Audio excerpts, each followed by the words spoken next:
Hello, everybody. This is Biff Strange for CreatiVity Talkin, episode 125, Dopesick. Today, we've got Jason and Rob joining Mr. V to review season 1 and the only season of Dopesick. Thank you, Biff. Hey, Jay. Rob, what's going on? What's going on, brother? It's figured we'd do Dopesick since I've been talking nonstop about it for like a month. Oh, that's a great show, man. Yeah, I totally enjoyed it thoroughly.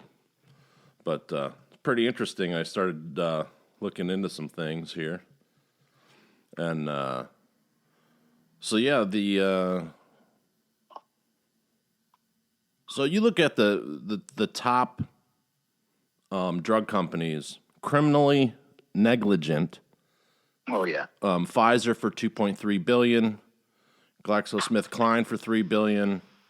I mean, it goes on and on and on, and these guys get away with everything that they do, and it's they control it. Disgusting. Like that, I was just listening to a report, and President Fuckface wants to, and I don't want to get political, but President Fuckface, That narrows it down. Yeah, they want to privatize Medicare, and if they do that, you're all fucked. Oh yeah.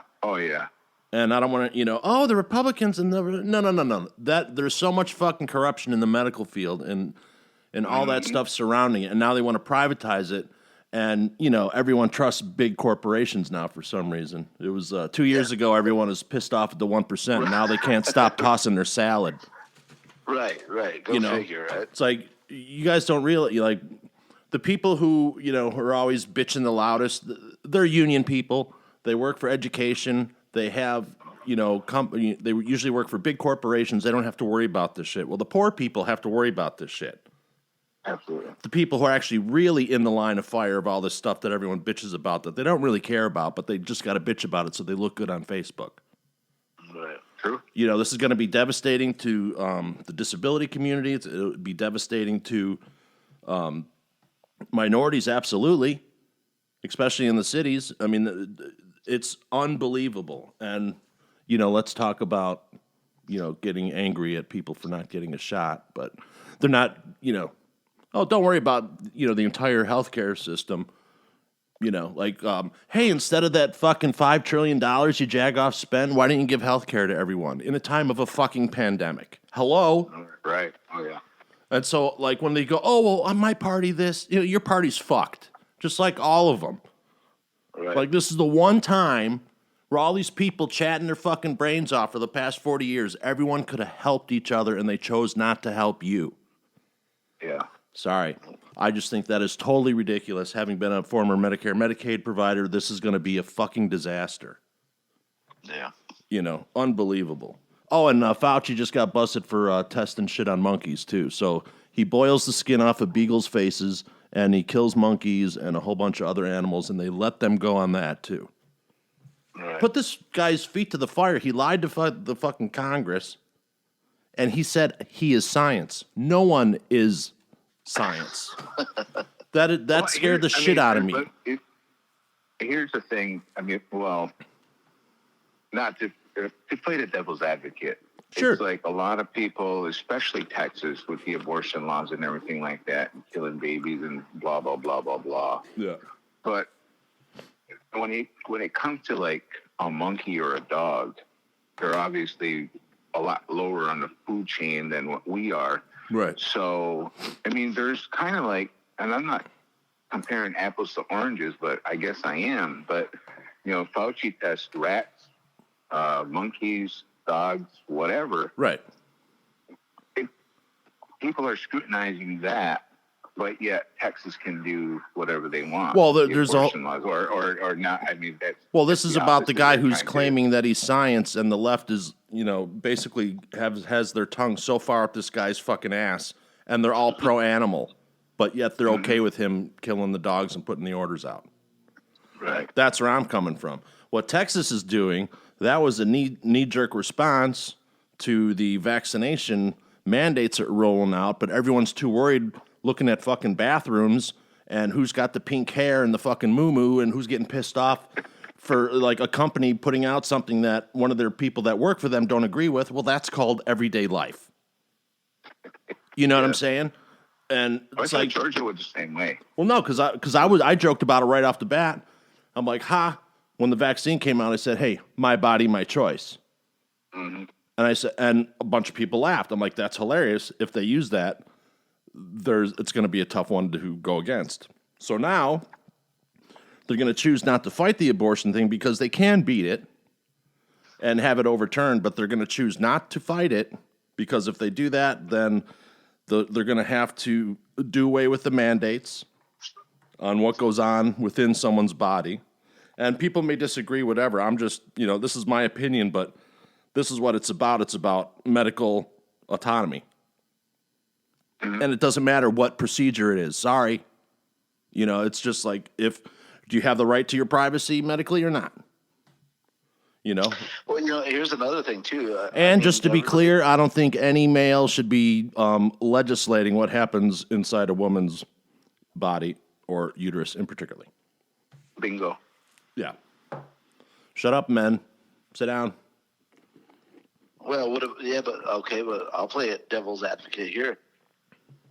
Yeah, does the father of the child not have any rights? No, you fucking Neanderthal. No. That's absurd. No. Do you go after all the Kleenex you come into? Yeah, I save them. I'm sorry, that wasn't like a bad female joke. You say you're happy to but what do you throw yours away? Okay, so hypothetically, you wouldn't know unless they told you anyway. So what are you worried? Sperm is sacred. You know what I mean? But, every sperm is sacred. Right. They even got a song about that. Yeah. Every sperm is sacred. Sorry, children, we got to send you off for scientific experiments. Okay, Daddy. What I started to say was that, you were talking about the mandate. Mandates aren't law. You know what I mean? No, but everyone's stupid and think that it means law. Right. Yeah, it's not even a thing. If you think about it. Yeah, well, they're making it into a thing, and now it's getting goofy because now you have governors saying that the emergency is over, and because they're saying the emergency is over, that means mandates have to drop, and when the emergency drops, that means so does the emergency permission for these drugs that aren't FDA approved, quote unquote. Right. Then that'll go away. For damages in that case too. That's like kind of a loophole, Well, you can't sue the manufacturers of the vaccine. Mm-hmm. Which should be a big red flag to everybody. Right? Oh, yeah. Well, what should be a big red flag is all these people marching like the little fucking vaccination Nazis when the company comes out in conjunction with the CDC and says, hey, we should hide this information from the public for decades. That's a problem. Literally. Like, oh, we can't, I'd like to know what's in that. Oh, you can't know, maybe your grandkids will be like 70 by the time it comes out. Right. That to me is just unbelievable. And after watching this show, which is based on a Pulitzer Prize book, you get to see how scummy Big Pharma is. Sure. And we went from not trusting Big Pharma to praising them overnight. It was weird. Yeah. You know what I mean? I've never praised Big Pharma. Yeah, and $28 billion. Yeah, $28 billion settlements for the OxyContin thing with Purdue. Basically, they had to. Well, I'll get into that after the show, but yeah, it's and all this is fraud. This is criminal charges. These are criminal settlements. This isn't like bad business. This is fraud. Right. Which means thousands of people die. And everyone's perfectly okay with it. I am science. Okay. I am math. I don't know if you guys heard, but the Guggenheim removed the Sackler name last week. Oh, did they? Yeah. Mm-hmm. Were they the ones that were holding out, or?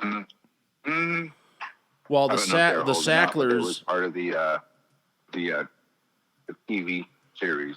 Yeah, and this where is they were protesting at the Guggenheim. And, yeah. you know, here's a funny thing, you know, not to go off on a little tangent or anything, but I obviously heard about Dopesick from Vince. And so I started watching it, and a lot of the series that I watch, I'll watch like an hour or something, like at work or whatever during my lunch break.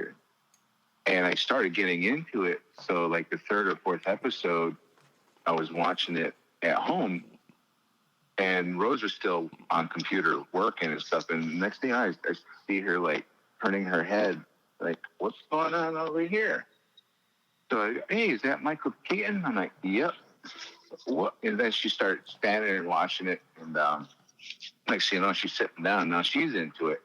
So now I can't go to work and watch it because I can't watch it without her. So well, you could, technically. I get home, it's like, what, you want to watch an episode? Yep. Yeah, it's so really that compelling. Episode finishes, and she says, are we going to watch the next one? I'm like, we can't. It's like the streaming service, it's not out yet. We got to wait till next week. Oh, really? Like, yeah. It's really compelling. It's a really compelling storytelling. Absolutely. It's really well done. You know, like, so these people, the Purdue family, so they agreed to plead guilty. Everyone, this is about the OxyContin thing. We'll get into it. We're kind of jumping around here, but Purdue Pharma has agreed to plead guilty, and this is from the justice.gov website, agreed to plead guilty in federal court in New Jersey to a 3-count felony information, charging it with 1 count of dual object conspiracy to defraud the United States and to violate the Food, Drug, and Cosmetic Act, and 2 counts of conspiracy to violate the federal anti-kickback statute. In other words, they were bribing people to kill their patients. The criminal resolution included the largest penalties ever levied against a pharmaceutical manufacturer, including a criminal fine of $3.544 billion, an additional $2 billion in criminal forfeiture. For the $2 billion forfeiture, the company will pay $225 million on the effective date of the bankruptcy. And as further explained below, the department is willing to credit the value conferred by the company to state and local governments under the department's anti-pilling on the coordination policy. Purdue has also agreed to a civil settlement in the amount of $2.8 billion to resolve its civil liability under the False Claims Act. Separately, the Sackler family has agreed to pay $225 million in damages to resolve its civil False Claims Act liability. The resolutions do not include the criminal release of any individuals, including members of the Sackler family, nor are the company's executives or employees receiving civil releases. So you can sue them personally. But they didn't want to, they wanted total immunity. Yeah. And it's, it's fucking disgusting. They knew what they were doing the entire time.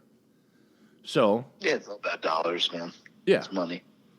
And it's really, Okay, so Dopesick is a national bestseller. So it's called Dopesick, Dealers, Doctors, and the Drug Company That Addicted America by Beth Macy, author of True Vine and Factory Man. So Beth Macy's definitive account of America's opioid epidemic masterfully interlaces stories of the communities in crisis with dark histories of corporate greed and regulatory indifference, from the boardroom to the courtroom and into the living rooms of Americans. So she won a Nobel Peace Prize, or not a Nobel, Pulitzer for following this story. And, like I was explaining this to Seth, I'm like, okay, so you take Dopesick, and let's just, because everyone's talking about vaccines, if they started something today, Seth's 21, it wouldn't be settled until he was like 45 years old. Right. I mean, it took 25 years to get these, even though they all knew what was going on. People were covering for him, high-powered this, promising, employment after they leave the FDA, yada, yada, yada. So much fucking greed and interwoven bullshit that if you mention it to people, they think you're crazy, but it happens. That's what they do. Yeah. You know what I mean? Is there never not going to be a medical emergency? No, you're going to try to keep that going as long as possible for the bottom line. You're not going to say, oh, it went like here, perfect example. We had last week, all of a sudden, Voltron comes out. So they don't know what the effects or the side of what do you call it? When you're sick, you have I just had a total brain fart. They don't know what the symptoms are, but it's going to be aggressive. What? What is? And then they said they don't even know. They don't even know what I'm joking about the Omicron. But so Voltron comes along. That way I won't get kicked off anything. Gotcha. So Voltron comes along, and it just happens to come out of a country that 2 weeks prior said they had enough vaccines for the entire country. They don't need any more. Cut off our supply. All of a sudden, new variant pops out. Voltron pops out of South Africa, and here we are. And I'm not saying it's not there, but all viruses mutate, and each mutation is less and less and less. And by the way, so we went from in 1 week we went to them saying, oh, we don't know if this is going to cover it, to Pfizer going, oh, it immediately covers, definitely covers the Voltron, and everyone has to get a fourth shot now. Like what? And apparently, Voltron, there was 0 hospitalizations because of it in said country. Right. Yeah. I mean, they're we have everything can't be the sky is falling, the sky is falling, the sky is falling. We need, look what's happening to the media. All the people that people have been listening to, clutching, their pearls for the last 2 years, they're all getting fired for corruption and not telling the truth. Mm-hmm. What's going on? You know what I mean? It's just a screen for Ghislaine Maxwell. Oh my God! Yeah, where's that all happen? Miss Jizmax. Oh, before I forget, though, I mean, I think that given enough time for Richard Sackler, the run that he was on, dude, can you imagine being named Dick Sack? Given enough time, he would have his own spaceship going into outer space too. Oh, for sure. Right. Got to get them addicted on Mars. Yeah. Martians. Yeah. But I don't want to brag or boast either, but the tri-state area around here is leading the Voltron, quote unquote Voltron, variant right now. Yeah, that's weird. They went from they didn't know what the symptoms are to it's everywhere. Mm-hmm. But we're leading the pack, just so you know. Right, but no one can tell you what the symptoms are. Mm-mm. Makes total sense. Mm-hmm. You know what I mean? Like, people aren't thinking past the sentence. Like, people, when they tell you something, parse out the sentence. Does it make sense? And I'm not anti anything. Yes, there's viruses out there. I know we jumped I don't want to get too far into it right away, but yeah. What are you drinking tonight, Vince?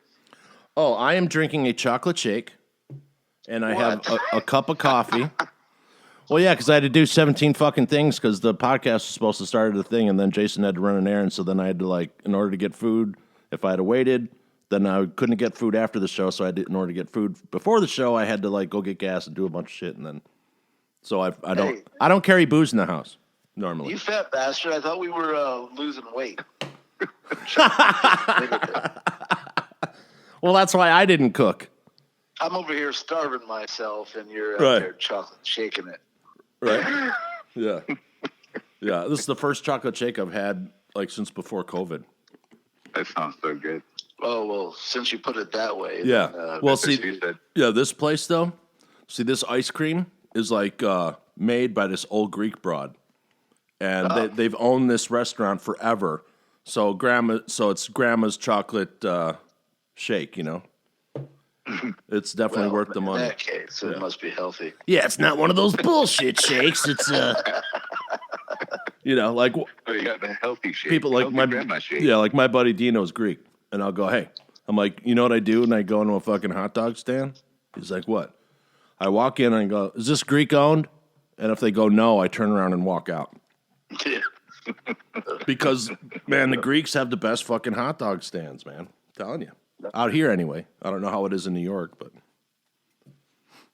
it's. I had the best diners in New York. Yeah, they do the diners out here. Bagels. Ah. Bagels. We got a Schlotsky's. But anyway. I got a Blumpkin. You got a Blumpkin? Jeez. Wow. Wow. That escalated quickly. Yeah. We have. I think he meant he's pinching a loaf or something. Right? So Rob, what are you enjoying? You're having a cigar?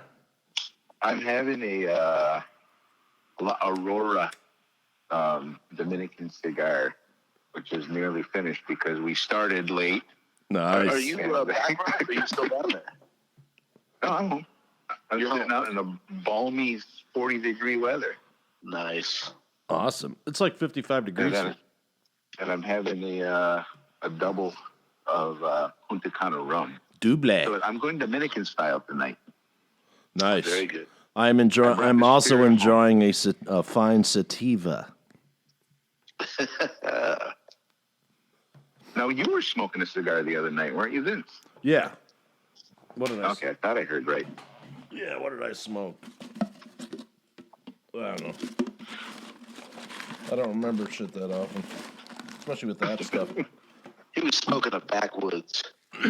Yeah, no. I can't stand those damn things, man. Oh, man, those are They look horrible. like dog turds, man. Yeah. Nice, thank you. Definitely. Yeah. No, my cousin used to bring them around to every family thing. I'm like, oh, yeah. He was, hey, you want a cigar? I'm like, yeah, I want to smoke some fucking dirt. Fucking. But, no, I forget what it was. Vanilla flavored. It was in a metal tube. That's all I remember. Oh, it must be good then. It was a smaller one. And it was. He was smoking a fucking white owl. I was from the Dominican Republic. Yeah. No, not a white owl.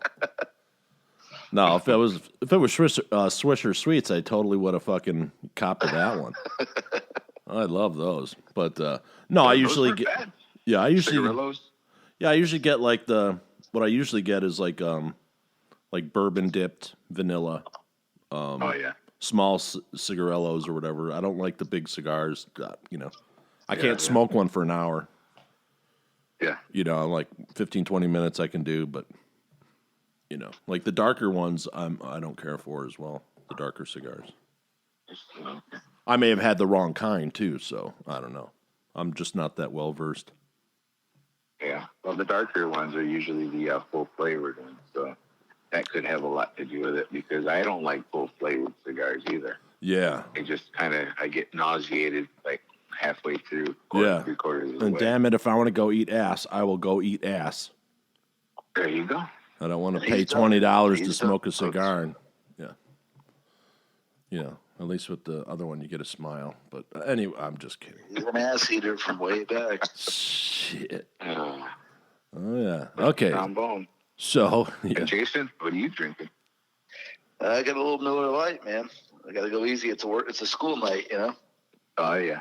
Nice. Have you guys seen any of the stuff for Matrix? It's all getting pretty interesting. I've seen one preview, which looks pretty good, but I think what I want to do is watch the first three and catch myself back up Yeah. before I actually see the new one. Resurrection. Gotcha. Yeah, it looks pretty cool. The new I didn't even know there was a new one. You guys are teaching me something. yeah, they had one run of ads that was, setting up, the Matrix is back and here's what you think it is, and then they just started their new ad campaign and they flipped the script. So pretty interesting. But So here we go. Dopesick. It's an American drama miniseries created by Danny Strong based on the nonfiction book Dopesick, Dealers, Doctors, and the Drug Company That Addicted America by Beth Macy. It's on Hulu. Executive produced by Micheal Keaton. He's one of the guys. He's also the lead. Micheal Keaton plays Dr. Samuel Phoenix. Peter Sarsgaard plays Rick Mountcastle. Michael Stuhlbarg is Richard Sackler. No, he was really interesting the way that he did his whole role. He was so He was soft-spoken awesome. the entire time. He was creepy. It was It was very awesome. subdued. It was very creepy in a way.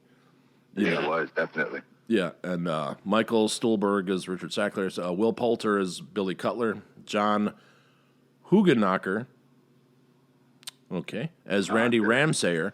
Caitlin Deaver as Betsy Malum, and Rosario Dawson, who did a fantastic job as always, because I love Rosario Dawson, as Bridget Meyer. But no, she really got to, cut into some heavy, good drama on this one. She got to chew a little bit. Yep. Wasn't in it a lot, but definitely her character made a huge impact. Yeah. But, the episode is called First Bottle, written by Danny Strong. And the reason why another reason why this series is so fucking good is the other executive producer and director of the first two episodes is Barry Levinson. Oh, yeah. So, usually anything that bears Barry Levinson's name is going to be, high quality for sure. Right, yeah. But holy crap. Yeah, so episode 1, Richard Sackler begins to launch a powerful new painkiller. A rural doctor, who's played by Micheal Keaton, is introduced to the drug. A coal miner plans her future. A DEA agent learns of black market pills, and federal prosecutors decide to open the case into OxyContin. Do you guys have any stories about how this, did it affect any of you guys, like any of your friends, family members? What kind of circles do you think I run in? The whole OxyContin. Well, I don't know. In the circles I run in, people trip and fall, and they got to take painkillers.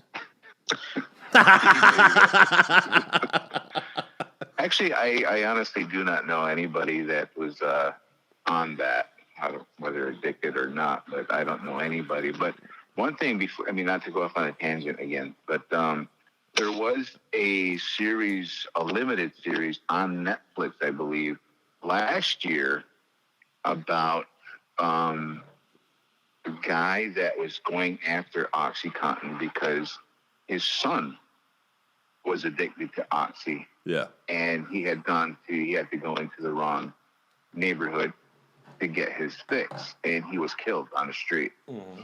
And that started the entire investigation, and that lasted for years.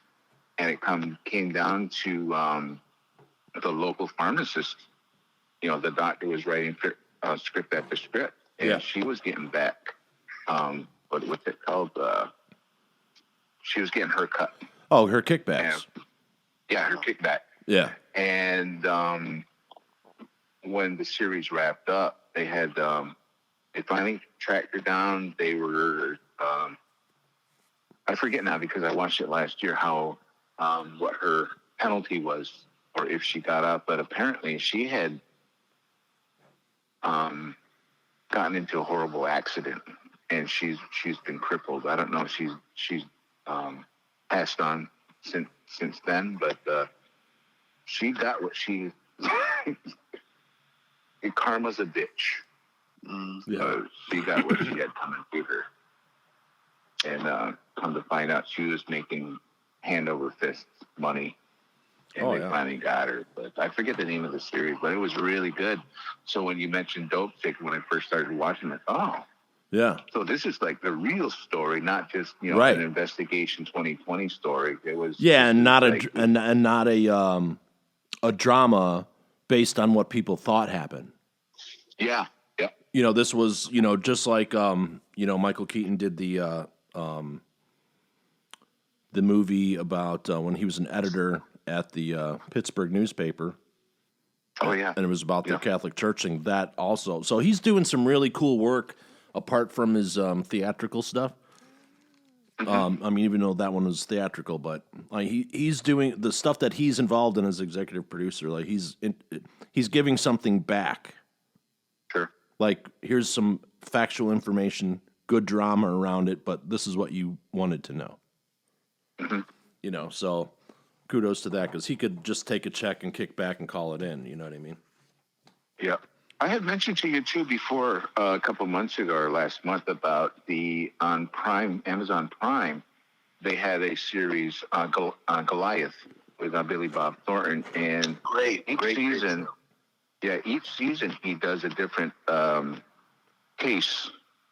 And the final series, or the final series, they did talk about Big Pharma and how they're just.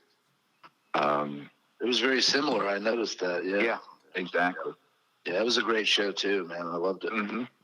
Yeah. A lot of people have told me to watch it, but I can't stand his hairpiece in that. I fucking get, dude. You know what I mean? It's like, at least get a good one, because I'm just distracted the whole time. I'll just look at his hairline. Like, what happened? God damn it! I gotta rewind. Now hear the dialogue. Yeah, exactly. But yeah, one of my favorite cop shows, kind of like, I believe it's kind of in that same vein, is Bosch. I love that show. Yeah. That is so good. Yeah, he's great. Yeah, and it's going to be interesting to see his, because the Bosch ended this year, and so now the next follow-up series is the same actor playing Bosch, and that starts next year. So. Oh, okay. But yeah. What about you, Jason? You lived up in the pig skills, and you're up all in the up in the. Well, the only one. My mom, some years back, she had a collapsed lung, and they prescribed her oxy, and she took one, and she had bad reaction to it. So of course stopped taking it, and then called, and they they prescribed a different painkiller.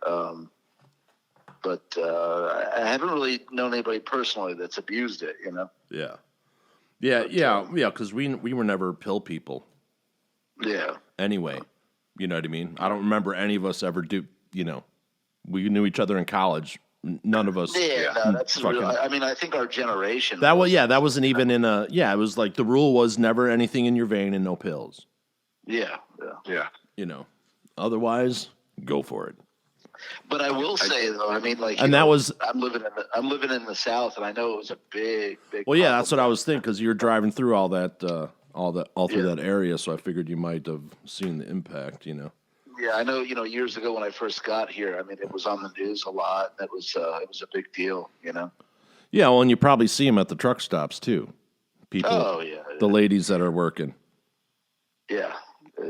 Lady. Because that would just be a normal spot for, when people become drug addicts, they usually turn tricks, and that would just be a. Oh yeah, totally. But yeah, like I heard a lot of no one that I knew. I mean, I knew people were taking it, but I just never saw the alert. So I'm like, well, what the hell? Why? I mean, what was the old saying? Was they called it hillbilly heroin, right? That was the Mm-hmm. Yeah. But yeah, it was something else. And then so in the story, you're like, oh, here's this great breakthrough drug, and they had a labeling exception. So the FDA made a exception, and which they turned out were bribed for. But anyway, so they did this thing that, hey, here's a narcotic that's not addictive. Right. Well, narcotics are addictive. Narcotics can't not be not addictive.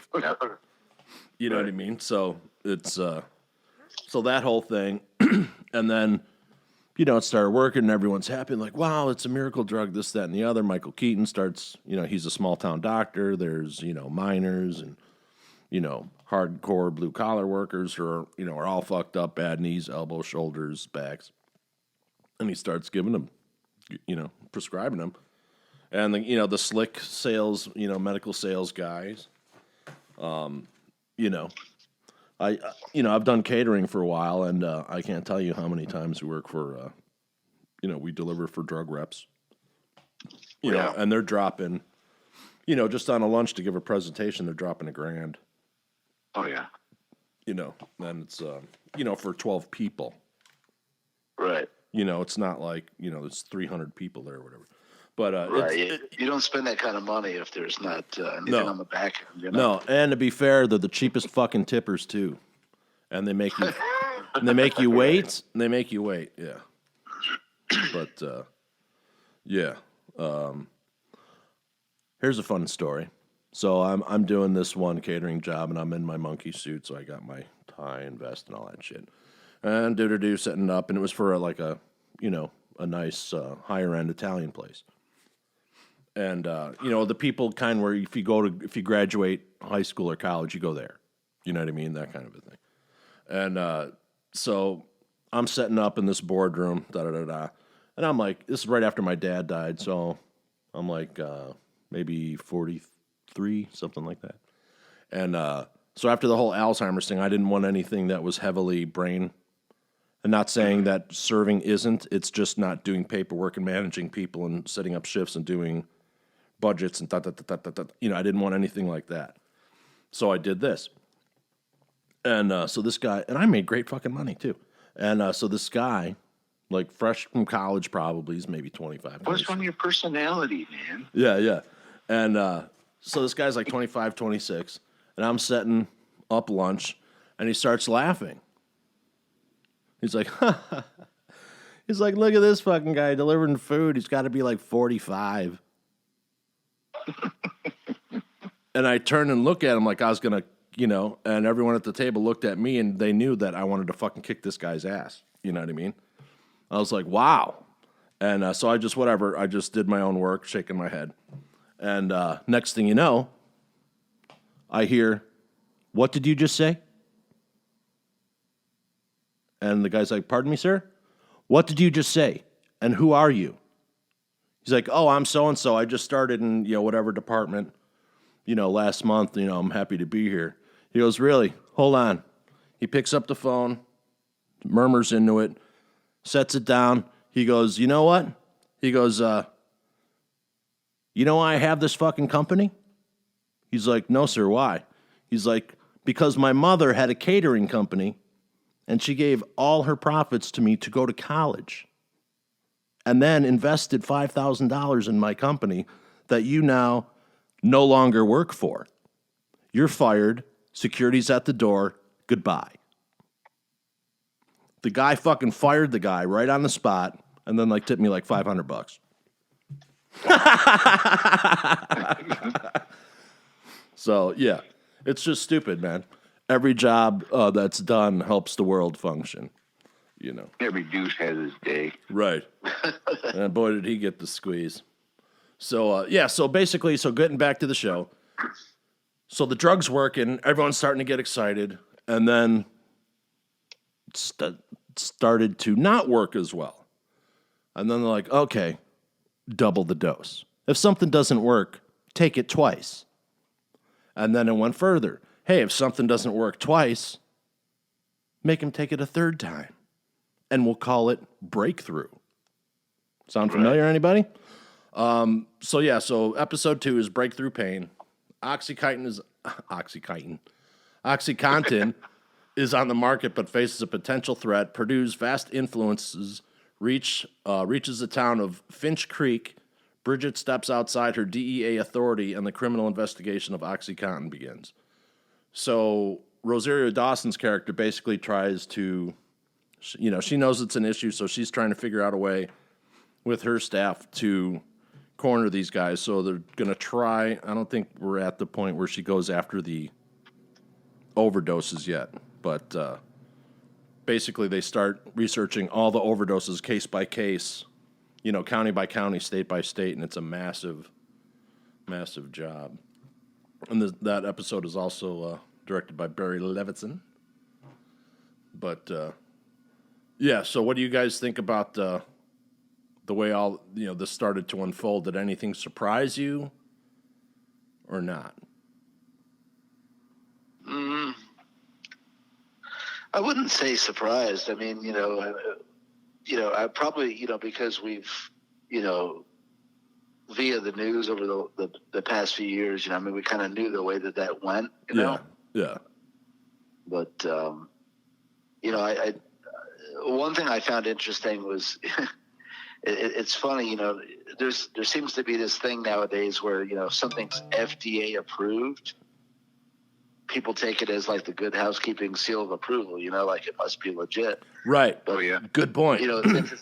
It's interesting in that show, it shows the sort of one hand washing the other that goes on, you know?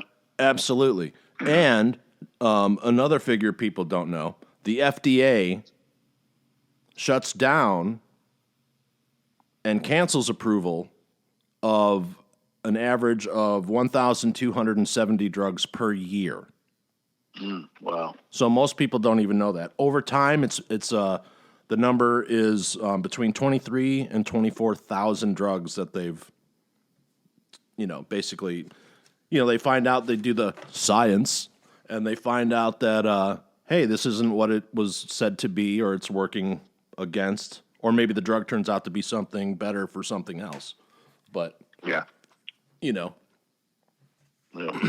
But like Zoloft, that started out, basically it spun off into a, Chantix or whatever. Oh, really? Yeah, because you the cessation of the smoke, it lessens when you take Zoloft. But yep. But yeah. So the girl who plays the coal miner, Betsy? yeah, man, she was really good. Or Bridget, yeah. Excellent. Oh no, Betsy, you are right. Yeah, and then her parents, they play, some holy roller, Bible toting. I will.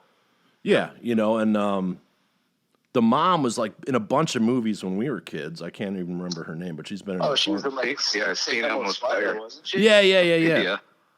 Yeah, a good character actress. I just could never remember her name. Wasn't her name like Mare Whittingham, I think? Could be, but she was always good in whatever she is in. You know what I mean? Yeah, she's really good. Yeah. But it was cool to see her. And then the guy who played the dad, he was the weird FBI agent in Sons of Anarchy. Yeah, Who that's drove right. the BMW. Yeah. Oh, He- yeah. He's That's right. yeah, man. He's just a really I'm glad good, you said it, 'cause I quirky. knew he looked familiar to me. I couldn't remember where I saw it. Yeah, exactly. Yeah, like it would have been cool to get a movie with like him and Christopher Walken, like at that time.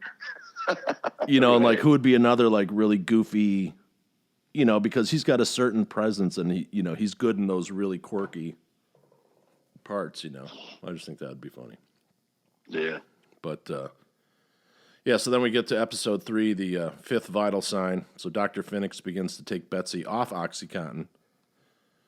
Bridget sees the toll that it's taking on the communities. Ricky and Randy investigate the world of pain societies. And with sales climbing, Richard Sackler makes bigger plans for his new drug. What we're going to do is we're going to make a bigger pill. And we're going to get everyone to do it. Everyone's going to take it. It's going to be fine. Dude, that guy was just so, like, creepy in that role. He was. And,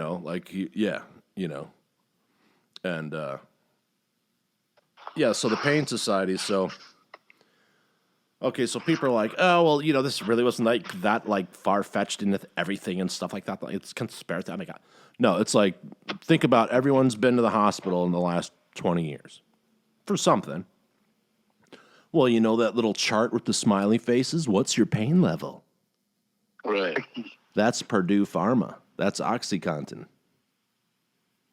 That's where that came from. Those are freebies handed out to the hospitals to push OxyContin. Yeah. So, they basically, they... That's marketing genius right there. Yeah, they McDonald'd it. They turned it yeah. into, they totally McDonald'd it. And then it turns out, like what they're talking about here, the pain societies, is turns out these pain centers that were popping up, once he did research, he looked into who owned them. Guess what? Owner of OxyContin. They're funding this stuff, and they own all the pain centers. And guess what? Those research research programs you're doing. Guess who's funding those? Oh my God! Look at that! It's Purdue Pharma. Mm-hmm. And they have think tanks that talk about pharmaceuticals and pain management. Oh my God! Guess who owns those? Purdue whore. Mm-hmm. And I mean that is so, like the whole thing. So they're giving you, here's my information. Well, I got my information from this. Here's my source. I got my information from here and here. Oh, and who did the studies? This group. And they're all owned by the same fucking company. Come on. Yeah. Mm-hmm. Like, why wasn't that found out sooner? You know, it's ridiculous. Like I had mentioned before, and I was at, hypothetically, it was Chicago Rehab Institute of Chicago. Doctors were asking me for $3,500 kickback for every wheelchair that they threw my way. And I told them to get fucked in front of everybody. I'm like, fuck you, that's illegal. Are you fucking kidding? Like, what? Yeah. You know, like the thing that Medicaid approves, it's the Hoyer lift. Oh my God, there just happens to be a Senator Hoyer. What are the odds, right? So the Hoyer lift is complete fucking garbage, but they pay for it. It's the only lift they pay for, but it hurts the person that you lift and it hurts the operator. Right. So you're jammed up in the mechanics of it, but the stuff that doesn't work isn't approved and it takes fucking months to get. And that's what I used to do, you know, in that whole thing. So, yeah, so they'll okay something as long as everyone's paid off, as long as the lobbyists do their job, kickbacks are running, and it has to stop. Yeah. You know, when the doctors are taking kickbacks, they're not in it for you. Right. You know what I mean? And yeah. all these pens, well, guess where they come from? They come from the drug companies. All the, you know, it's like so ridiculous. You know, but what do we know?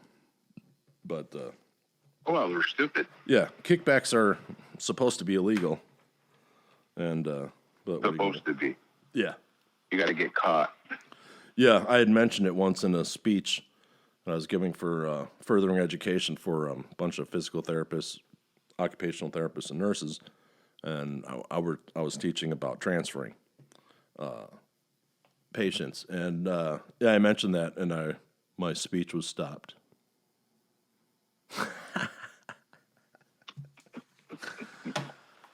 Funny, but and this is after like the person who was up before me did like a 20-minute political speech, and she's the president of the Spinal Cord Injury Association. You're not supposed to talk about politics if you're a 501c board member. Nope. And that's exactly what they did. She didn't get shut down, but I did. I thought that was funny. Mm-hmm. But yeah, so did the audience when I pointed it out to her on the microphone. But yeah, You did it. Troublemaker. well, fuck them, you know, dude. That I'm so tired of everyone, complaining about why things don't work, and they're the ones they're the reasons why it doesn't work. Running a machine. You know what I mean? Yeah.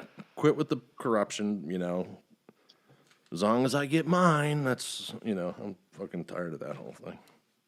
But what do I know? Money's money. Yeah. But I do think it's funny, though, that Richard Sackler, Dick Sack, how many times did you get called that as a fucking kid? Oh, boy. Hey, Dick Sack. Maybe that's why he's so quiet. But yeah, and they're having like board members in their own wing of a fucking, museum. I think a lot of that, when we're talking about season or episode 3, I think for me, it was an introduction to what I already knew as far as like the lobbyists and the politics involved, the money involved, and it's just the money machine. And how do you stop the money machine? You can't. Right. It's a protection racket. It's a protection racket protecting the corrupt and the criminal. It's fucking ridiculous. And that's the whole thing with the whole, not just sidestep either, but with the government, it's just, people say, oh, Biden this, Trump that, right? And even Obama is just, you know what? They don't run the wheel. Right. It's the global corporation. Right. They're just a hubcap. Absolutely. And it's just like they are they're nothing. right. The world leaders are nothing. It isn't the people that roll in and out of office. It's the people that have been there for 40, 50 years. Mm-hmm. Who don't have to worry about an election. Mm-hmm. You know? Absolutely. And weirdly enough, James Comey is involved in this situation, and the FBI agents were called into Comey's office, and he wanted them to drop the case against the chicken people. But oh man, that was so dumb. You know, James Comey's such a fucking smart tack that he thought Purdue Pharmaceuticals was Purdue Chicken, and once it wasn't Purdue Chicken, that means he wasn't paid to protect. And then he's like, "Oh yeah, do whatever you want." You know, the funny thing is that it left me that whole conversation left me like, did they just set him up? In reality, not on the show, but in reality, the whole politics in the White House and everything, like, did they just set him up to look like an idiot? Or someone has to be the fall guy. Yeah, fall guy. There you go. You know, I did it all by myself. when you have an operation going, someone has to take the hit and be the public face. That's true. And you have someone who's at the end of their career anyway. He's hailed as a hero, even though he's a fucking idiot. The chicken people. Yeah. You know, the chicken people. Which, by the way, talking, but that's pretty fucking funny. Guess who the lead prosecutor on the Jizmax case is? Oh, you told me about it, and I forgot. Comey's daughter. Yeah. Nothing to see here. Move along. Exactly. And then Twitter had banned the guy who was covering the case and posting everything. They banned him. Same day that the CEO, Jack Dorsey, stepped down, by the way. Yeah. So, of course, I don't know if they have anything what was to do up with that, by the way? Well, Jack Dorsey's been mostly over at his other company. Not, he hasn't been running Twitter, basically. He's on paper, yeah, but he was doing more stuff at his other company. But, yeah, so he no longer is the CEO of Twitter. Wow. Yeah, and then the new guy is not for free speech. Yeah. And they have these new policies that they want to roll out that you basically can't criticize famous people. Oh boy. Especially politicians. Define famous people. Yeah, well, and they said, and definitely politicians. So the whole thing about freedom of speech is political speech. Exactly. And I don't know why anyone's okay with this, with CEOs who push this crap and who are criminal and they do all types of shit that's illegal, and they're perfectly fine with it. Oh, you can regulate our speech, regulate our health. No. We need some personal. We need some personal space, government. It's been nice. It's not you. It's me. Social media is killing us. Right. Yeah, for sure. Suicide rates are gone through the roof because of social media. Mm-hmm. And, that thing. With the online bullying? Well, that's the 13-year-old girls, and they knew that was happening, and they covered it up, and they didn't care. Yeah. Oh, that's another point that I wanted to talk about before we actually got into the series, is that they had this thing a couple of years ago that started with the whole body shaming and everything like that. And it's like, why do we have stick models that are on TV saying that every 13-year-old needs to look like this and everything? So now they have Rubenesque women on commercials. They have. I'm a fan of Rubenesque, by the way. Everybody. Oh, and that's okay. That's okay. But I'm thinking about changing my name to Ruben, by the way. Esquire. But the thing is, it's just like you have, and I don't want to say this, but I'm going to say it anyway. Unhealthy women on TV, because they're trying to appease an unhealthy lifestyle. Right. And then you get into, like, okay, she's a big woman. She's wearing, lingerie. The bigger the cushion, the sweeter the pushing. That are watching this commercial. So now it's just, oh, it's okay to be fat, or it's okay to be overweight, or it's okay to be a big girl. Yeah. So now it's just like, okay, so you're now catering to the diabetes. You're Yeah. setting up for an unhealthy. You hear that, it's Calvin okay. Klein? Me, Jason, and Rob want to Exactly. do an underwear spread out with their dad bods. Yeah. Lane Bryant, let's go. Right. But it's kind of like now you with all the pharmaceuticals, they're jumping on it. It's like, yeah, let's go. Let's get the diabetic women in here. Let's get the high hypertension. Let's get the high blood pressure. Let's get the high cholesterol. The whole thing that's going on, the reason why we had the death rates that we did is because political correctness had gone so far up people's asses that it affected their vocal cords and their fucking brain. And people are like, oh my God, that's race. No, just calm down, Karen and fucking Kurt. Basically, what they should have been saying, hey, if you're overweight, if you're 50 pounds overweight, this can get you. If you're 100 pounds overweight, most likely it's gonna. So put the fucking fork down, take some vitamins, eat right, get out of your fucking house, walk around the block. So when people say that, oh, so-and-so, no, you know what? The main doctor who didn't tell everyone to take vitamins for like 10 months, I blame those deaths on that guy, period. Why wasn't good health ever pushed? Because you can't say, hey, fat ass, put the fork down. Hey, Vince, did you finish that milkshake yet, or are you still working on it? I just finished it. It's fucking glorious, too. Oh, right on. Yeah, I heated up some liquid cheese and rubbed it all over my belly. But no, I mean, the whole thing, like, people, you have all these people who are, some of them in California, they're still fucking freaked out over, like, okay, don't be freaked out. More people die of, people die. And, we all know people and have, Rob's had people in his family pass from it. It's a serious thing when it happens.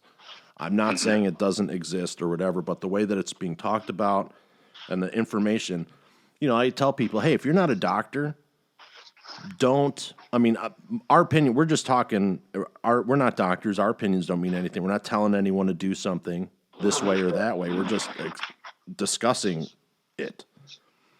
But when you have all these people who think they know better than the person who invented the vaccine or who are smarter than people who've been practicing medicine for 20, 30 years, who actually see people and don't look at spreadsheets, those kind of doctors, it's very, weird that the cashier from Walmart thinks they're an expert on virology. Right. And it's like, well, if you're an expert, then you would have known. Never mind. It's just it's so stupid. Everyone's an expert, but no one wants to take responsibility. I don't go and hang out at places. I'm waiting for it to chill out. But I play one on Facebook. Right, exactly. I am science, Rob. Oh, wait, no, I'm sorry. I am math. Yeah, there you go. Yeah.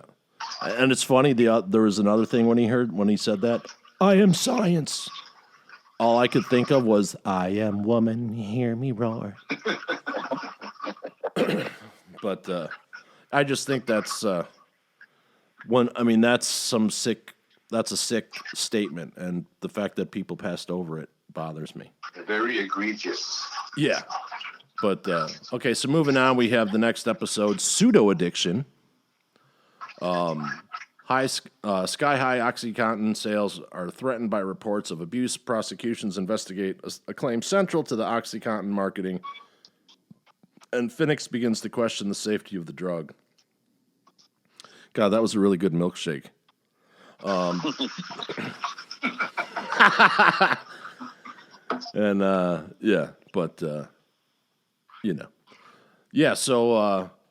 Pseudo-addiction. They wanted to make up another word. Let's make up a word to fool people, because the public's stupid. We'll just make up another word, and they'll fucking buy it. Oh, they're not addicted. They're just pseudo-addicted. Right. It's all in their head. Yeah. So let's double the dose and have them take it yet another time. Let's double it again. Like if they didn't get caught, you'd probably. That was so crazy. Yeah. If they started out with 10 milligrams, Yeah, 5 and 10s, and the 10 milligram was or 5 milligrams is 10 times more powerful than morphine. Mm-hmm. Oh wow. So now when you're getting, we're probably at this point of the thing, we're at probably, I don't know if we're at the 80s yet, 80 milligram pills maybe. I think soon, next, When right 40s, around then that time, right? yeah, but yeah, and they started lying. They had all the marketing things going on, and what was funny, all of these people, all these things, they were quoting this study, and no one could really locate the study of that it's not a non-addictive narcotic. So they looked and they looked and these guys from the FBI or the State's Department, whatever, they looked through they ordered every month magazine over X amount of years when it's supposedly done, and they looked and they couldn't find it, and they couldn't find it. Nothing in any of the medical papers that were published for peer review. And they're like, but it's got to be in there because they said it was there. So then they finally figured it out because someone from the FDA said, hey, wink, wink, this is what it is. It turns out that it was in like a Dear Editor, the little notes people put in the magazines. Remember that back in the day? Yeah. Well, yeah, that's what it was from. It was from a fucking Dear Editor, blah, blah, blah. So it was taken from a letter to the editor, not a medical study. Right. That should have been the first thing they looked at in order to get approved. They should have looked, that was the first thing they should have looked at. Mm-hmm. But the FDA is funded 70% from the pharmaceutical companies. And then there's this whole weird interacting, just like 70% of all advertising on the news networks are pharmaceutical. So is that still on the market, or has that since been removed? No, it's still on the market. So is it under a different pharmaceutical company now? That I'm not sure. I didn't look that up, actually. See, that's what I was wondering at the end of the show. Well, no, at this point it's let's look it up here. Keep talking. Yeah, because it just kind of struck me. I was like, all right, I mean, what did they do? Sell because obviously it was patented, right? I mean, did they sell? Yeah, but those only last for 17 years from inception. So then, usually when you have a drug, by the time it comes out to the public, you've got, maybe 5 years. Okay. Ish, maybe 7 if it went fast, because it usually takes 10 years for a drug to be proven safe. But yeah. But yeah, so no, OxyContin, is a trade name for narcotic oxycodone hydrochloride. Oh, yeah. And it is available only by prescription, but it's probably a lot more tightly regulated. And there's other drugs that they'll give you. Yeah, I was just wondering about the corporate entity that has it now. After. Well, Purdue had to sell their company; they had to liquidate. So. Right. Oh yeah. So, Yep. Do they sell the rights to the name to another company, or how does Well, that that's work? probably part of their, because they have to get rid of it, and they have to pay all this money back. Yeah. But what's interesting, so that we had this largest,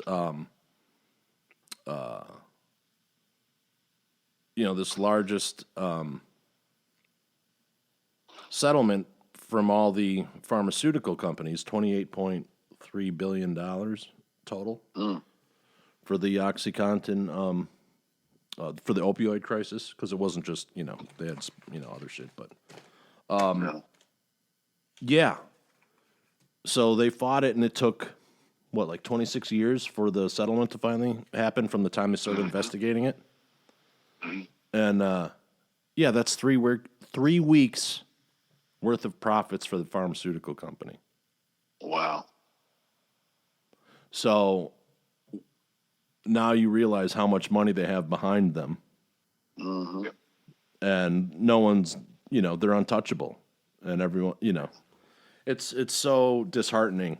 It really is. Yeah. Because it's, so Merck, Pfizer, Johnson & Johnson, and Eli Lilly all had to dish out. So Purdue Pharma was 10 to 12 billion. Merck and Company is 4.85 billion. American Home Products, now Wyeth, is 3.75 billion, so they sold. GlaxoSmithKline, 3 billion. Pfizer, 2.3 billion. Takeda, 2.3 billion. Johnson & Johnson, 2.2 billion. Abbott Laboratories, 1.6 billion. Eli Lilly, 1.42 billion. Reckitt Beckinsale, 1.4 billion. All for fraud.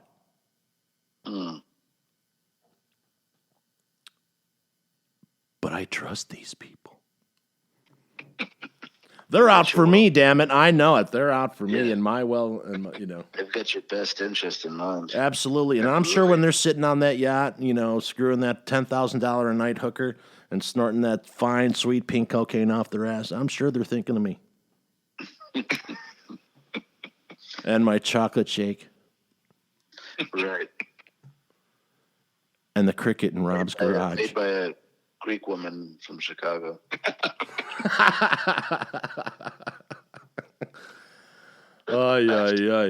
Yeah, so then the next episode we get to the whistleblower. And with OxyContin abuse spreading across the country, Bridget brings the fight to Purdue while Rick and Randy seek to find a whistleblower within Purdue to tie their case together.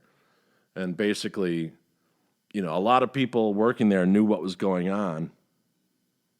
And and a lot of people were promised jobs, and people were leaving there, who made the thing happen. Oh, because of this guy, but he left, and well, who's he working for? Oh, he works for Purdue. Oh, where's this other person who approved this? Oh, they work at Purdue. Oh, well, where's the other thing? Oh, they work at Purdue, making 12 times the amount of money, or not that much, 10 times the amount of money that they were making working for the FDA. Mm-hmm. And so it's so. It's so bizarre, and, our government can't do anything correctly. So the rollout of this whole thing is just, to me, has been a nightmare. It very poorly planned, and, man, just hurt a lot of people, and a lot of people are never going to come back from it. Not including the people who could have been saved if they were told the correct information. Oh, by the way, Pfizer has a new pill coming out that's just like ivermectin. And that'll be out next month. And that could have saved 400,000 lives if people took that pill that 4 billion people have already used. So it's just something to think about, because, when I go in for, brain surgery, the first person I want to hear from is Don Lemon. Right. I want to take fucking advice from that fucking cocksucker who should be fired, but. Yeah, and all the the snarky bullshit about it being a horse fucking it won a Nobel Peace Prize in 2015 for human use. Yeah. It's one. Talk about bullshit. The United States, in their strategic medical supply, have a stockpile of that was widely available, and they held it. Yep. Oh yeah, they were regulating it, and surprisingly. And this is all stuff that's come out. This isn't any fucking Alex Jones bullshit or because as soon if you question anything these days, you're a fucking weirdo. But as my friends can attest to, the stuff that I bring up winds up mostly coming true. There's another one. That's such a nice little text to send in the morning. Oh, do. Hey, Rob. Bing, ding, ding.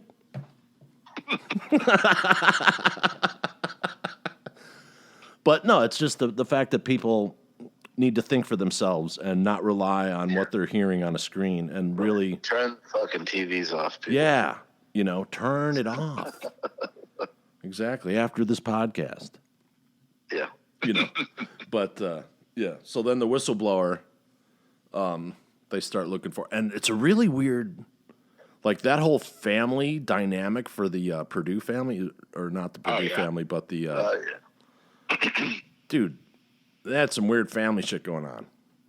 Yeah. They hated each other, right? Yeah. And it was weird. Everyone was jealous, and the dad was a total fucking cocksucker to his son, and you'll never be like my brother because he had ideas. He didn't take what other people.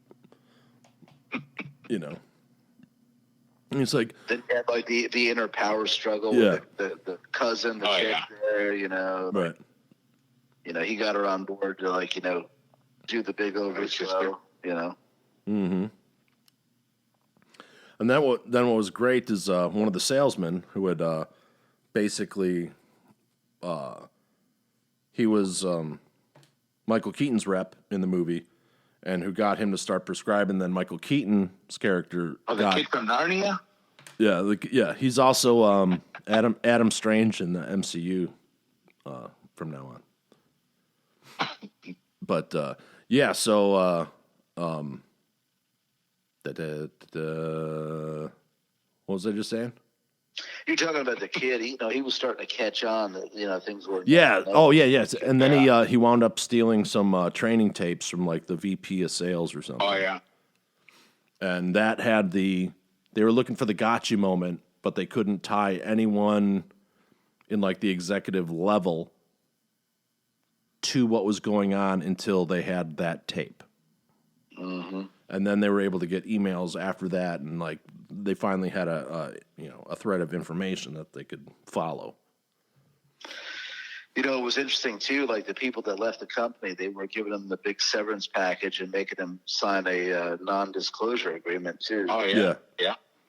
Yeah, and you know that's one thing that I've always thought, that if the company that you're working for is doing things that are illegal, that non-disclosure agreement does not provide you with the protections, or it shouldn't provide the company with the protections.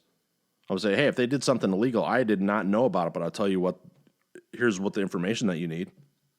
Mm-hmm. Like that should be totally fine to break the NDA if you're uncovering like criminal conspiracy type stuff. You know, isn't that weird? They all get busted for conspiracy, but if you question what they're doing, you're all conspiratorial. Right. Mm-hmm. Fucking bizarre. And it took 26 years. Yeah. Yeah. Dude, like tens of thousands of people died. They're like, oh yeah, more billions. Well, and you know, I mean, the crazy thing is, it's like, you know, if you think about like, you know, cocaine or, you know, basically street drugs, but you know, how many people were decent people that, you know, hey, my doctor prescribed this, it must be legit, you know? Exactly. Right, and it might have been someone who has an addictive trait that they had no idea about because they've never been on a narcotic. Yeah. Or they don't drink. You know, that happens. You know. I mean, talk about like turning people into junkies that weren't likely candidates for that, you know? Oh, for sure. Then when you couldn't get the pills, you had to go for something, and everyone went to heroin. Yeah. Well, because it was cheaper. Yeah. Mm-hmm. You know, it was an opioid, so, you know. And at one point in the series, they had mentioned that they couldn't afford the OxyContin anymore, so they did go to heroin. Oh, that's probably true. Yeah, once they started getting up there in milligrams and stuff. 100 milligrams. Yeah, because like, you know, I remember reading an article years ago, and the journalist was questioning like, why is this town in Virginia that has 1,900 people in it, or 19,000 people in it, why are they getting shipped 500,000 OxyContin pills every month? Well, because that's the drug dealers buying them. I think that was part of the that series that I mentioned earlier. They had red flagged that as well. It's like this small town has only a certain amount of people, but yet, you know, they're getting tons of. Right. Well, not literally. Now, is Goliath the guy's name, or is it a Goliath-sized problem that he goes up against? What's that? The show Goliath, is that what you're talking about? No, the other one. Oh. The other, like, documentary, I forget the name of it. Gotcha. With the doctor that, the corrupt doctor, pharmacist.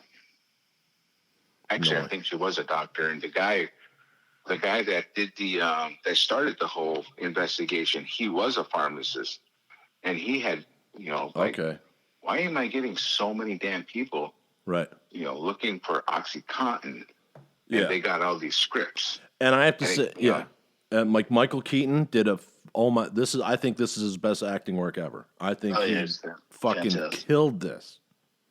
Yeah. And because we're old enough to remember, when when we were like 18 or so, like he came out with he did that one movie about Alcoholics Anonymous. Oh yeah, Like Get yeah, I remember that Sober or movie. something or whatever. I forget what it was called, but that was pretty good. So to see this on the other end, having seen that movie, kind of gave it some more weight. You know what I Yeah. mean? It's almost like he relapsed when he was older. But no, him going through his different phases of drug addiction and reflection, and coming. If he doesn't win an award, it'll be a travesty. And Right. Yeah, he's if great. the girl who played Betsy doesn't win, that'll be another. I think everyone. This thing should just have awards thrown at it. Yeah. As far as actors, though, as far as acting, even the guy that played Richard Sackler was amazing. Yeah. Absolutely. I hated that guy. I want to And thank because everyone. I hated that guy. That's because of his fine acting. I want to thank everyone that I freaked out over my 8 Can hours. you imagine him coming out on stage accepting his award doing that? Yeah, and he's like, my wife says I can finally stop talking like this. Yeah. Probably drove her nuts. Would you stop with the Sackler voice or the fucking whatever? I keep on forgetting their last name. The Purdue. No, it's Sackler, right? Yeah.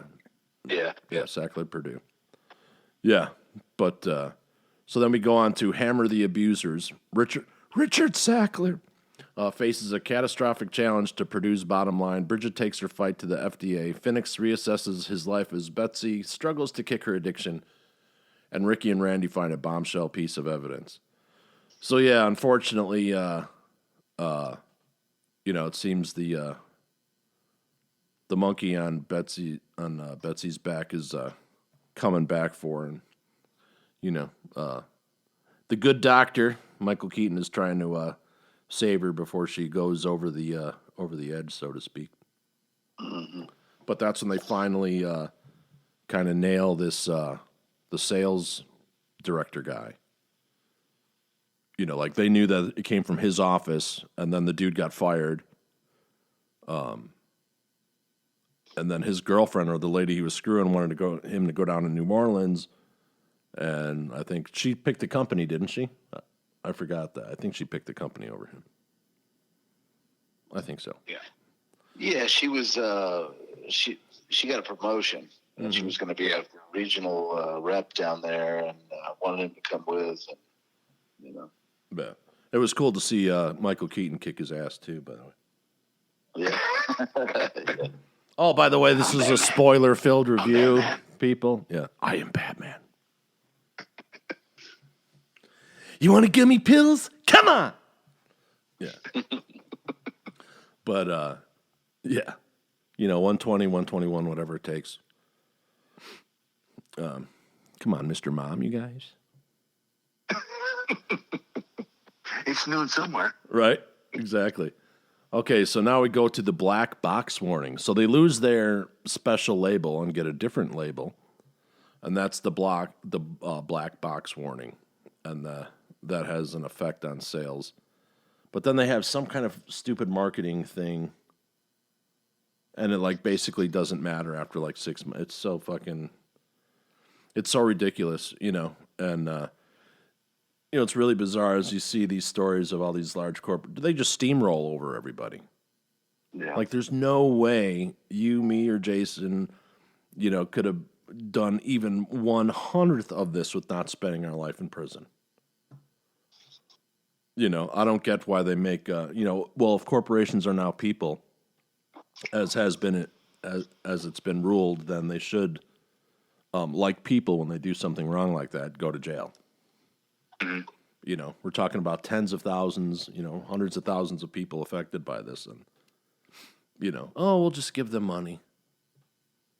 And meanwhile, for the 26 years leading up to this, they're siphoning money somewhere else, stashing it. You know what I mean?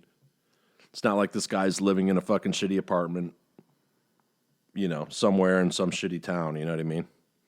They're still in their mansions playing the victim. Yeah. That's going to cost me. There you go. But yeah, so the People versus Purdue Pharma is the last episode. So Rick and Randy's criminal investigation now threatens Richard Sackler's empire. Activists take action against Purdue, and Phoenix tries to heal his beloved community that's been ravaged by addiction. So the good doctor finally gets his redemption. He's opened up another clinic, seems to be doing very well, and he's basically giving back to the community that he helped bring into the world, and now he wants to correct the wrongs of his past because he accidentally took some out of the world.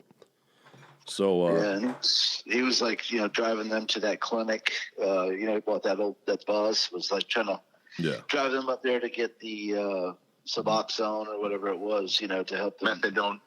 Yeah, the methadone clinic.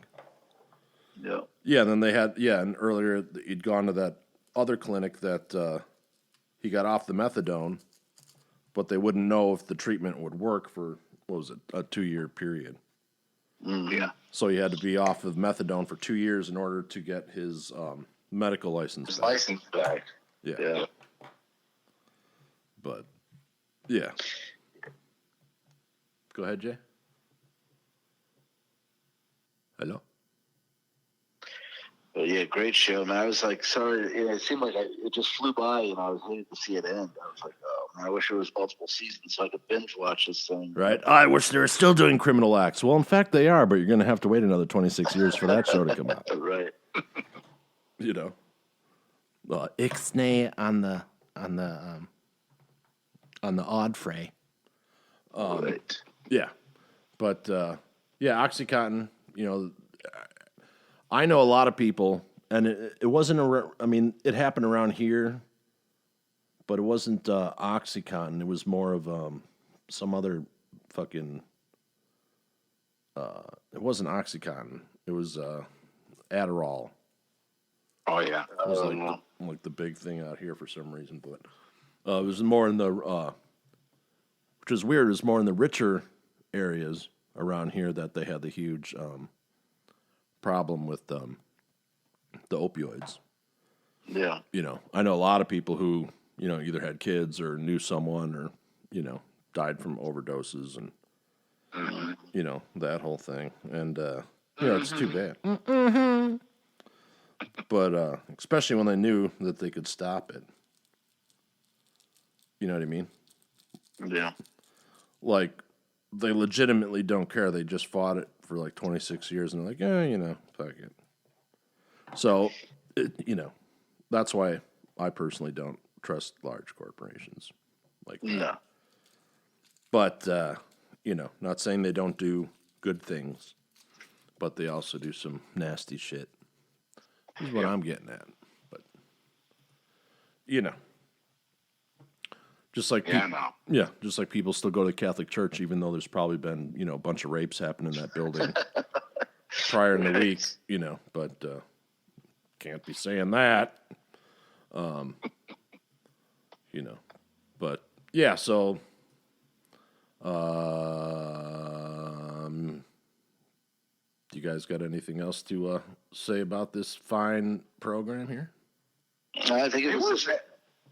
Oh, go ahead, Rob. No, go ahead.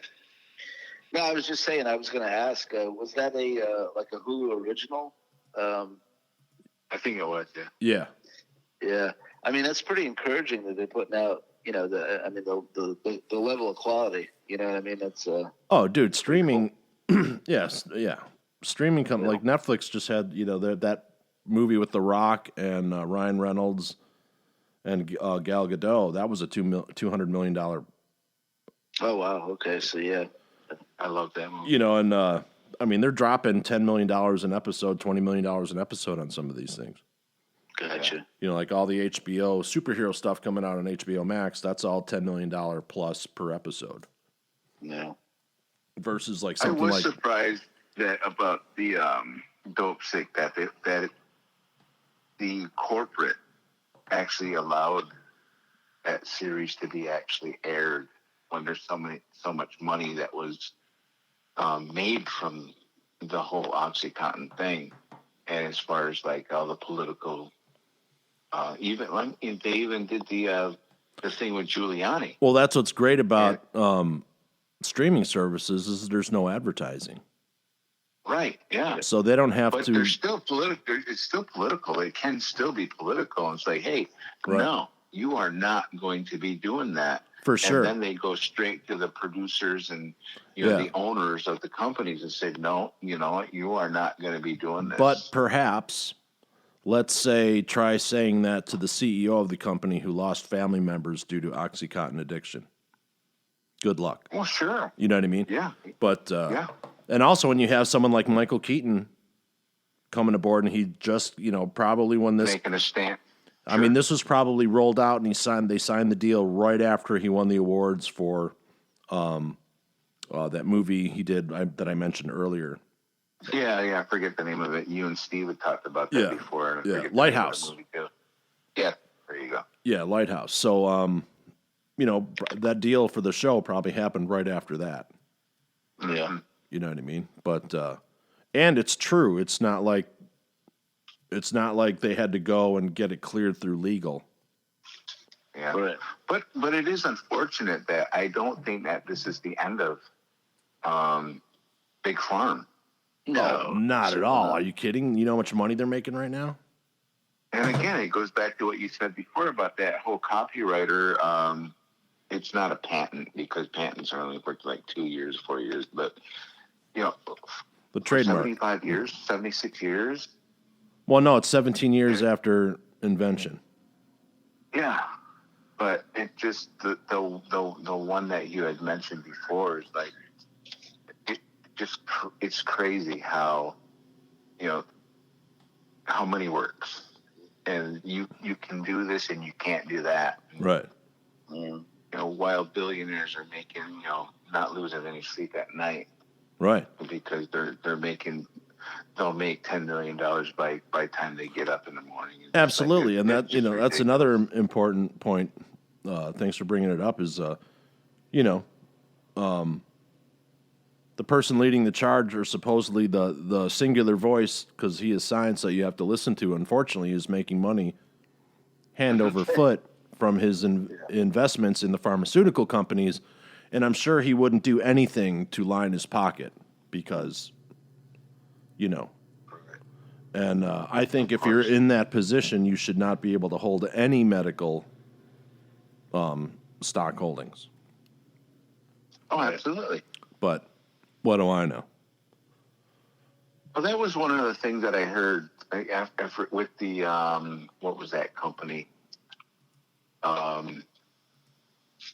The insecticide company or the weed killer. Monsanto. Yeah, Monsanto. Well, that's part of it, but they had this Roundup. They knew that it was going to be poisonous. Same with asbestos. And they had this patent, and actually, it was back in the aerosol thing. It was even way before. It was like back in the 70s, where they had they were granted the patent, and they can do this, they can do that, and then the same people that said that they could do this after the patent ran out, they had formed an anti. So now any other company that wanted to do this, they can't do that because they had already made the money. So it's kind of like, yeah, we ran our company and we know it was wrong, but we made our money now. But you can't do that.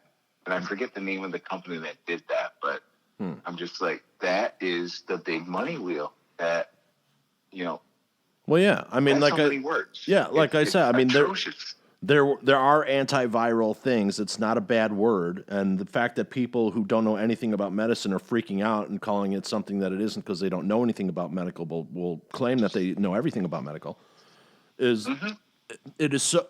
You know how many people could have been saved, and it was 89 cents a fucking dose versus $300? Oh, I know. Times 4 people, times 330 million people. That's a little bit of money. Oh, yeah. And it just happened after the criminal fines were levied that this popped out. And I'm not saying anything's connected. I'm just mentioning that, hey, they just had to pay out all those billions of dollars. Well, they've already made it back. And now they have everyone on lockdown in some kind of way, psychologically, medically, people looking at other people weird. It's like, like imagine 10 years ago, someone's going to say, hey, dude, in 10 years, people are going to start coming up to you everywhere you go and asking you if you got the polio vaccine. Oh, yeah. And you'd be like, what? Get the fuck out of here. No, dude. Like, I came out of my time machine. There's the WSHE stickers. And that's where I've been. I've been out in my Catalina time machine looking for some free lunch there. Where's Andrew My Shenfield? inoculation mark on my arm. Right.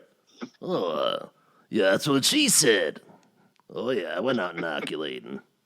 But, no, it's just, it's weird that you can't even mention shit to people. Like ivermectin, one of the main uses it's used for is lupus. And, Oh, yeah. Which is very, think of the symptoms of actual COVID. And, hey, there's a lot of similarities there. But what do I know? It's just so weird. That's another thing, too, what you had just said about the whole thing about medication in general. And you had mentioned lupus, but my former, well, I don't want to say former, my father-in-law, who's now passed on, his wife has lupus. Yeah. And so my health situation is if you have a medication that lightens up the effects of lupus, why is that just contained to the U.S.? Why is it not available in DR or outside, third world countries? And ivermectin is what they're using in third. That is because of money, because it shouldn't be. Right, ivermectin is what they're using in third world countries to treat COVID as a prophylactic. They're using it overseas in many countries. Yeah. And, and it's used worldwide, and it's been like I said, 4 billion people have taken this medication with little side effect. Yes, And 40 years or something, right? Yeah, and the dosage, and the dosage that you would actually use, well, no, that's not ivermectin, that's another one close to it. The hydrochloroquine or something? Yes. Yeah, and we also have a huge stockpile of that strategically in our pharmaceutical stash, by the way. So, all these things like, people traveling to South America, they've taken ivermectin, they've taken hydrochlorics. Yeah, it was like a malaria drug, I think. It worked great with malaria. Oh, yeah. Yeah, so when, it's like, so when they started doing this and everyone's like, oh my God, he's taking horse medication. And I'm like, you people got to stop drinking your horse water. Yeah, and just like, feeling the horse wind blow through your hair. What the fuck is that? There's nothing worse than somebody that's like telegraphing their stupidity, thinking that they're superior. Right, it's kind of like California thinking the whole country wants to be them and people shitting in the streets and homeless everywhere. Your state's fucking failed, and it's time to clean up your act, and we don't want to be like you. Period. Yeah. Like they're passing, they want to pass a law here in Illinois, or the AG here basically said that police cannot give chase to criminal activity anymore. Not give me a fucking break. So now you're going to say, oh, why didn't you catch the rapist? He got in a car. Yeah. He started walking. Well, it's like that bullshit. No, seriously, think about it. You can't give chase. That means if someone's walking away, you cannot follow. Right. Well, what about the stupid shit out there where you can steal like $900 and something worth of shit and they can't arrest you? Dude, there's this guy in San Francisco. This guy should get a medal. Fucking absolutely. Or give him one of those trophies that everyone's getting these days. But actually, it could mean something. Yeah. But, no. So this guy owns a convenience store. So he's tired of getting fucking ripped off. And so what he did is he priced everything in his store to $951. And he discounts it at the register. So that way, if you steal anything in his store, you're getting prosecuted. Nice. That's fucking brilliant. Absolutely. You know, like, man, that guy probably stayed up. Like, he's like, fuck, I'm going to figure out some, you know. He's like, I fucking got him now. Yeah, I mean, think about it. Well, yeah, and that's the thing, too. It's like, that's the system working for you. And it's just, there's so many crooks out there that are using the system against you. Absolutely. Well, yeah. So when you find somebody that's smart enough to, like, use the system for you, yeah, I'll beat the system. That, like, you know, I mean, I'd like social workers and everything, and they have a great value, but don't send them out to talk to criminals. Sorry. Good. What? good point. You know, Good it's like, point. oh, hey, everyone stop. The fucking counselors are here. What? Yeah. Did you just say Jorge? Right. Hey, Jorge. Jorge. But, yeah, Give a shout out to Jorge. Old Jorge. damn you down there like a motherfucker. But, I just drink George Dickel whiskey, and Oh, my God. me everything. George drinking the Dickel. Absolutely. Rob used to make these roses out of fucking napkins at the bar. Napkins and fucking straws. Nice. Yeah. Many stories around those. That. Uh-huh. Yep. I still do that. That's funny.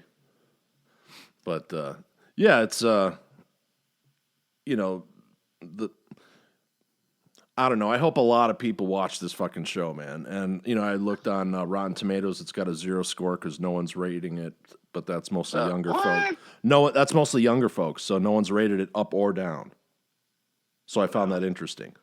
But it definitely has value, this show. And Oh, absolutely. you'll definitely learn a lot about, and maybe you'll start to question things because, you know, I don't understand why people have stopped questioning things. We now live in a time in the past couple of weeks where we have major media people getting caught left and right for manipulating the story, for lying, omitting, colluding with the person who's being charged with the crime, left and right. And this is if we get this amount of shit in just a little bit of sprinkle, and all the bullshit that's happened over the past fucking 5 years, you know there's a lot of other people that are in line. And now CNN's coming back and they're basically getting rid of everybody. Mm-hmm. Yeah. You know, Anderson Cooper, like I said in the last show, he gets 150,000 watchers or viewers. That's it. Wow. Well. You know, so all the CNN people freaking out online and making everyone crazy, you know, you're talking about 15,000 people creating the noise. Yeah. You know, and who probably aren't marching out in the street anyway. Right. You know, but, you know, 45-year-old white women in the suburbs fucking bitching. You know, fucking. But. Oh, I'm glad I got that off my chest. Yeah. But anyway, so, yeah, those are my thoughts. But I think this is a great show. I give it a full pot of coffee in my ratings. I totally agree. And the funny thing is, just my reasoning is because, like I said before, it's like I'm in season or episode 3, and I'm watching it at home, and all of a sudden Rose is kind of like, what is this? Yeah. And the next thing you know, I can't even watch it, you know, at work because now I have to watch it at home so she can watch it. Well, it's evidence of a great drama. There's not like Absolutely. there was explosions and a gimmick to get her to sit down. Yeah. She's like, these are good I haven't actors. even You know? watched whatchamacallit because she doesn't want to watch it. What was it? Hawkeye. Yeah. She's Hawkeye's not into very that. subdued. It's not like a Captain America. It's very subdued comparatively. It's, Yeah. You know, think of sure. like Daredevil on Netflix. But I was into it. Yeah. Oh, I like Hawkeye. But it's beside the point. It's just that, you know, Rose totally got into it. I can go to work and watch Hawkeye, but Yeah. here at home, I had to wait until she signed off her computer and say, okay, let's watch an episode. Oh, because you didn't want to get caught like watching the episode at home. I got you. Like Yeah. you'd probably watch it twice. Because of that. Yeah. Because of that, it's going to be more like a 24 cup pot of coffee because nice. it's just me and her. So. Oh, good. And yeah, I think it was a great fucking show. Absolutely. Yeah. You know what? I'm even gonna go a pot of coffee and a coffee cake with pecans. Oh, hell no. Jason, what's your view? How many Busch Lights out of a 12-pack? It'd be a full 12 for me. Now, what did your mom think of the show, Jason? She loved it. Yeah, we watched it together, yeah, she thought it was great too. So. Nice. Nice. She got a thing for Micheal Keaton, or what? Huh? Does your mom have a thing for Micheal Keaton? My mom? Yeah. She might. It's like, I'll watch that show with you, Jay. No problem, buddy. But She's got something for both guys. right. Anyway, right on. All right, Jason. Have a good one, brother. Love you. Rob, have a good one, brother. Love you, man. Love you, Rob. I love you, man. I love you, Jay. And if you think the pharmaceutical companies are giving you the straight truth. Oh my God!